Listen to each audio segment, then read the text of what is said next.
The classroom was unusually silent, a stillness that pressed against the walls like an unspoken warning. Miss Roberts, the senior English teacher at Westfield High, stood at the front of the room, her sharp gaze scanning the rows of desks. The morning light filtered through the half-drawn blinds, casting long shadows across the students' faces. They sat stiffly, their eyes focused anywhere but on the teacher. It wasn't just fear of her authority, it was something deeper, a tension that had become a staple of her lessons. Then the door creaked open.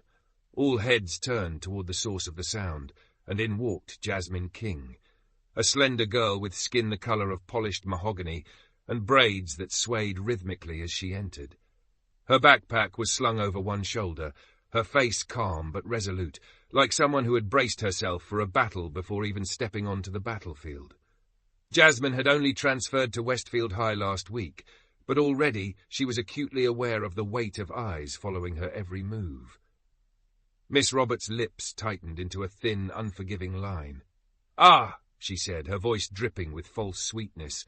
"Miss King, how kind of you to join us on time for once." A faint chuckle rippled through the room, though it died quickly as Jasmine turned her gaze toward the teacher. "I've been on time every day, ma'am." Jasmine replied evenly, her tone respectful but unwavering. The teacher's face hardened.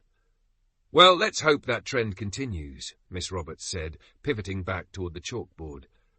She picked up a piece of chalk and began scrawling the words "Themes of Oppression in Literature" in large, jagged letters. As the chalk screeched against the board, Jasmine slipped into her seat near the back of the classroom, her movements deliberate and quiet. "Today," Miss Roberts announced, turning back to face the class, "we'll be discussing To Kill a Mockingbird, an apt choice, considering the themes of race and societal power structures. Let's start by discussing the concept of justice, or lack thereof in the text. Who would like to begin?" Several hands went up around the room, but Jasmine's shot up first, her posture straight and confident. Miss Roberts' eyes swept across the classroom, lingering on Jasmine for the briefest of moments before deliberately ignoring her. Instead, she pointed to a boy in the front row. "Michael, why don't you start us off?" she said. Jasmine lowered her hand slowly, her expression unreadable.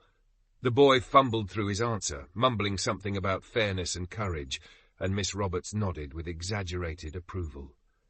"Excellent point, Michael," she said, before calling on another student. Jasmine raised her hand again, but the teacher refused to acknowledge her, choosing instead to volley questions to students who had barely skimmed the assigned reading. It went on like this for the better part of the class, with Miss Roberts ignoring Jasmine's hand, even as it stayed raised, steady and unyielding. The other students noticed it too. A few exchanged glances, uncomfortable but unwilling to speak up. Others, those who had come to understand the unwritten rules of Miss Roberts' classroom, simply kept their heads down, pretending not to see the blatant dismissal. Finally, Jasmine lowered her hand, folding her arms across her chest. "Miss Roberts," she said, her voice cutting through the teacher's monologue about character symbolism. "May I contribute to the discussion, or is my perspective not welcome here?" The room froze. Every head turned toward Jasmine, and the air seemed to thicken with anticipation. Miss Roberts slowly turned to face her, her expression a mix of irritation and condescension. "Miss King," she said, her voice sharp as a blade, "perhaps if you spent less time interrupting and more time listening, you'd understand the discussion." A murmur rippled through the room, and Jasmine's eyes narrowed slightly. "With all due respect, ma'am, I've been listening, and I think my perspective is important, especially for a discussion about race and oppression." Miss Roberts' face flushed a deep red. "Well," she said, her voice rising, "if you think you're so qualified to educate the rest of us, by all means enlighten us." Jasmine leaned forward in her seat, her voice steady and clear. "I was just going to say that justice in To Kill a Mockingbird is depicted as a privilege, not a right. It's something that depends on the colour of your skin, your social status, and how the people in power perceive you. The story isn't just about one man's trial, it's about a system designed to fail people like Tom Robinson. And unfortunately, that theme isn't confined to fiction. It's something we still see today, in classrooms, in workplaces, even in the way teachers treat their students." The room was silent. Miss Roberts stared at Jasmine, her mouth opening and closing as if searching for a retort. Before she could speak, the door to the classroom swung open. In walked Principal King, her heels clicking sharply against the tiled floor. She was a tall, commanding woman with the same piercing gaze as her daughter. The students straightened in their seats, and even Miss Roberts seemed momentarily thrown off balance. "Miss Roberts," Principal King said, her voice calm but firm, "may I have a word with you outside?" Miss Roberts blinked, her composure slipping for just a moment. "Of course, Principal King," she said, her tone suddenly meek. She followed the principal out of the room, her movements stiff and uncertain. The door closed behind them, and the students sat in stunned silence, their eyes darting between Jasmine and the door. Jasmine, for her part, remained calm, her expression giving nothing away. Outside in the hallway, Principal King turned to Miss Roberts, her voice dropping to a lower, colder tone.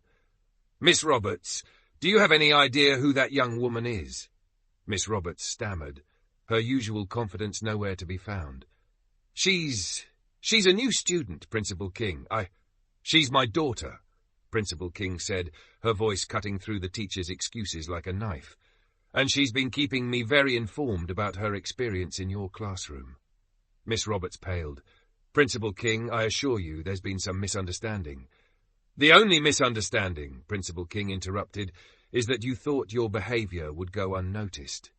I've reviewed your teaching evaluations, your classroom observations, and now I've witnessed firsthand how you treat my daughter, and likely other students as well." Miss Roberts opened her mouth to protest, but the principal held up a hand. "Save your excuses.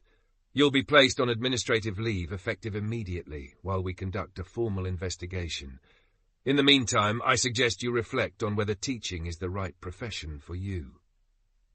Back in the classroom, Jasmine sat quietly as whispers filled the air. A few students gave her nods of approval, while others looked away, uncomfortable with the unfolding drama. When the door opened again, it was only Principal King who stepped back inside. "Class dismissed," she said simply, her eyes meeting Jasmine's. For the first time all morning, Jasmine allowed herself a small, satisfied smile. As the students filed out of the room, Jasmine lingered for a moment, her gaze sweeping over the empty desks and the chalkboard where themes of oppression in literature was still written. Then she picked up her backpack, slung it over her shoulder, and walked out the door, her head held high.